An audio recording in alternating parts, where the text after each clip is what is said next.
not drastically low. I'm not talking you need to rock a six-pack, because I don't even know if being below 8% is even healthy for most males. And it probably wouldn't be very beneficial to sustaining 2.5, 3 hour long training sessions if you're a powerlifter. But also, powerlifting in and of itself just means that you're doing 3 movements. You're doing the squat, the bench press, and the deadlift. Now, there is no reason why even your average house mom should not be able to do those lifts. But she's not technically a power lifter, but technically, and depending on who you're asking, she is, because she's powerlifting, right? I don't think that term powerlifter should just be stuck with just someone who competes.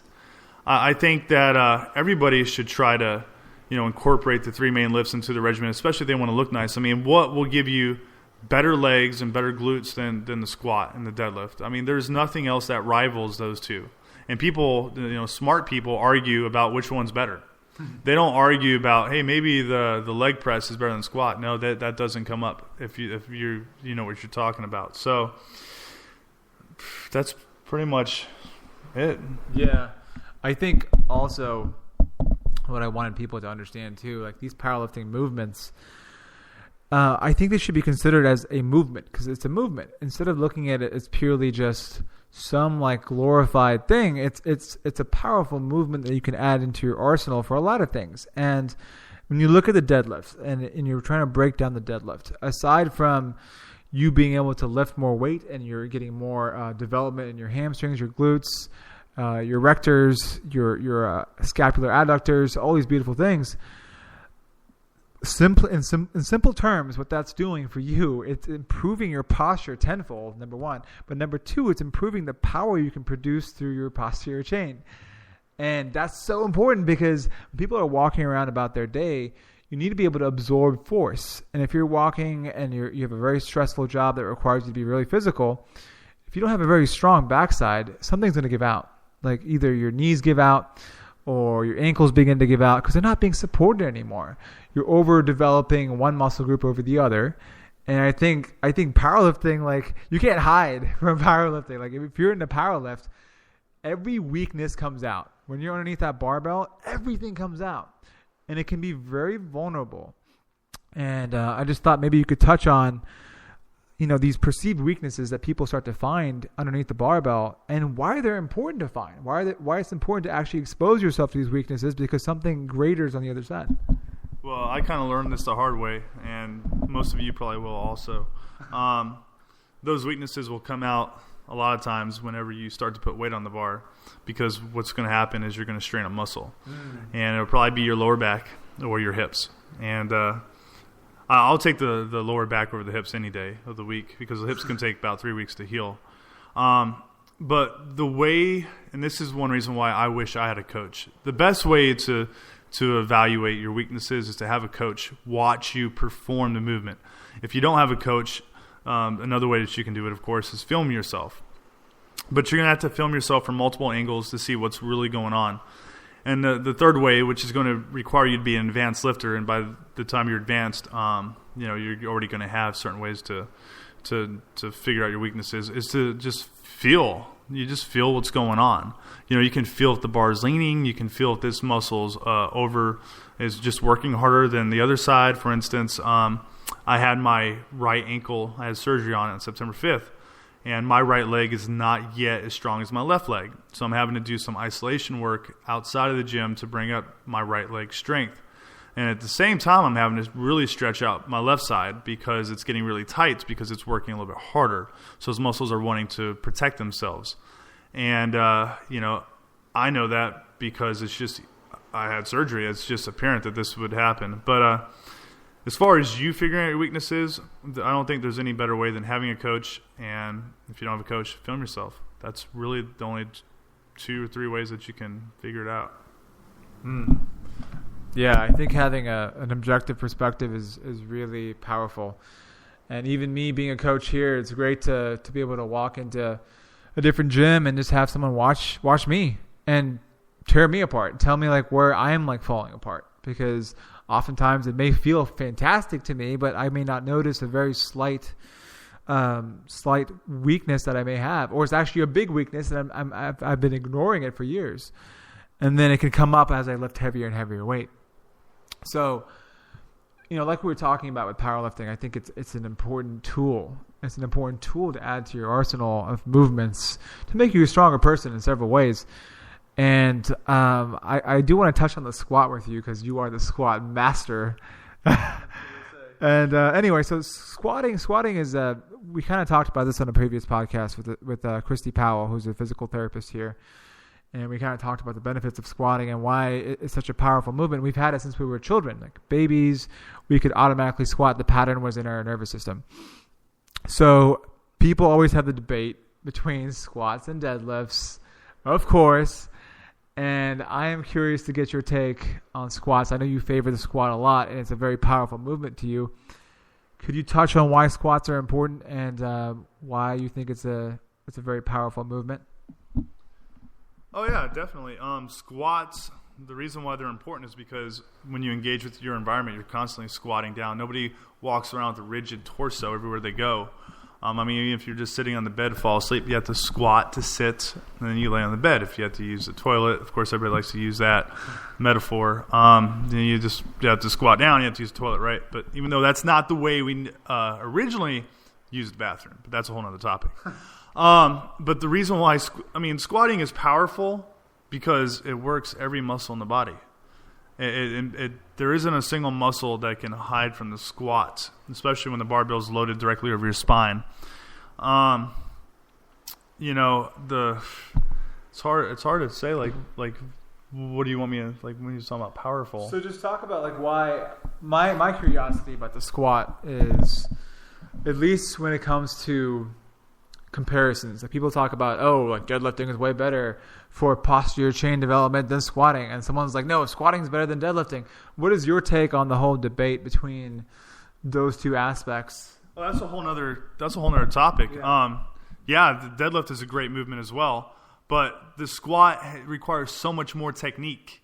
You're not going to fall down deadlifting. The only way you're going to fall down deadlifting is if your hands rip out. You lose your grip while pulling the weight up. But squatting, it targets your quads, your hamstrings, your glutes, your back. The deadlift does the same thing.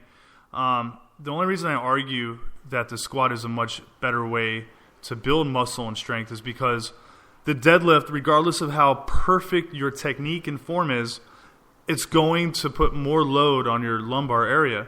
And your lower back just cannot handle constant repetitive stress. Now, I don't know why this is, but I believe from what I read, like 2 out of every 3 people in the world will at one point or another during their lifetime suffer from lower back pain.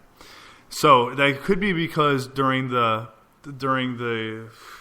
our way back when we were learning to stand, if you believe that we were hunched over. Some people believe we were hunched over and we evolved to a standing position, but during that evolution process, our lower back just has not yet caught up to the strength of the rest of our muscles. And we can see this is prominent with a lot of people in their lower back pain. The deadlift would almost equally match the ability to strengthen your body and make you a more powerful human being if you're able to do it as often as you squat. But, squatting is mostly a leg exercise. I mean, it does touch on the lower back. It does touch on the back muscles because you have to support the weight. And the growth hormone response, from doing a full depth squat is pretty high, but it's also pretty high in the deadlift. But if you were able to not load your lower back as much, there's no reason why you can't get equally as many benefits from just deadlifting alone. And this is why I think a lot of powerlifters are switching over to a sumo deadlift versus a conventional deadlift, because in a sumo deadlift, essentially what they're trying to do is take out a lot of that tension on the lower back and transfer the tension more to their glutes and hamstrings. And, if they do that often, that they're going to be able to build those muscles. And a lot of people, especially women, want to develop glutes and hamstrings. I mean, it's just something that they want to do. And, if you have strong glutes, you can pretty much do anything. I mean, even the bench press requires glute activation to squeeze the weight from the bottom position up. But yeah, I will choose a squat any day of the week over the deadlift only because I can squat. I have squatted. I can squat for a month or 2 months straight before I have to take a break. But that's going to depend on on your programming. Your programming needs to be sound. You're going to have to balance intensity with volume. You're going to have to know what day I can go really heavy, what day can I take on in a lot of volume. More than likely, if you're going to lift for a month straight, you're probably not going to have any days where it's either going to be very high intensity or high volume. It's actually going to be somewhere in the middle because you want to focus on being fully recovered within a 24-hour period. But there is no way, or at least from what I've seen throughout the years, that you could deadlift for a month straight and be able to walk around like a normal human being. I think your lower back would be crippled. It's just way too much tension. So currently I only deadlift twice a week because of this, and it seems to go up just fine as long as I keep squatting. Yeah, it's funny. Every time I approach the bar for a back squat, it's kind of a scary feeling because I'm like, am I going to stand up with this weight? I don't even know if I'm going to stand up with this weight. I'm going to give it everything I got to stand up with this weight. But it's almost this kind of like fear of being crushed by it. And it's either I do stand up and not be crushed or lift that shit and come out victorious, right? That's kind of what it feels like oftentimes going underneath the bar.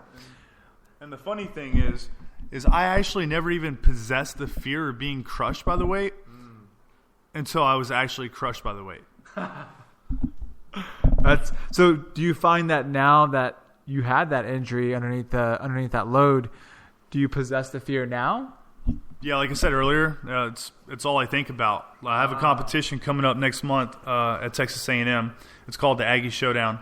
And right before I go to bed at night, it creeps into my mind. I think about what it's going to be like on that date. And because my fear is so powerful right now, and I'm going to need to face it before it can not be as powerful, I'm just going to open light. I'm going to open light. I'm going to make jumps based on how I feel that day. And hopefully that helps the fear. But that's something that you guys are going to have to do on your own too, is face your fear. But yeah, absolutely. That's really interesting. And have you found that ever since you had the injury, are you doing things differently? Are you approaching the squat movement? Are you doing any sort of prep work? What kind of things do you do to ensure that you're moving optimally in that position? So what I've done since I've been injured is I've taken the advice of the people that were at the meet that day, and they said, don't rush it. Don't rush that movement. Slow it down. And I've slowed it way down. I really think about what I'm going to do before I put the weight on my back. I grab the bar. I transmit my energy to the bar. I put the bar on my back. I squeeze my traps together, my lats together. I step out, and I let the bar settle. I make sure my head is neutral, looking up. And before I descend into the hole, I take my big breath. I squeeze my core. And I think that's something I've really started doing a lot more of. Before I take the big breath and I just tighten everything, but now I actually consciously focus on actually tightening my abs so I can feel the muscles squeezing and the ridges popping out of my abdominal section before I even go down, just so I can ensure that my torso remains upright.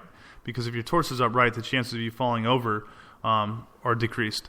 So yeah, I've just slowed it way down, and that's what I would do if you've ever fallen from squatting, or if you're afraid you're going to fall. Slow it down. There is no need to rush. This is powerlifting. This isn't CrossFit. We're not going to be doing 100 reps with any kind of weight because we're trying to build true strength here, or absolute strength. So yeah. Okay, so that's interesting that you mentioned that. I think when people approach new movements in general, what I'm noticing is people, when they walk into the gym, or clients I've had in the past, they kind of want to rush through the movement because they don't want to expose anything that looks wrong, right? They're like, I'm just going to quickly drop in, pop back up, I'm going to look like a badass. And they just do it so fast. And sometimes they're like, all right, slow down so I can see what's going on with you as you're doing the movement. And it's so cool to hear from a powerlifter like yourself who competes how important it is to really get in touch with all your cues, and also important to get in touch with your body. And it almost seems like, to me, when you're talking about the things you do now to ensure that you're moving properly, it almost sounds like the bar is an extension of your body, so to speak. It's like you're doing all these beautiful things, and then all of a sudden the bar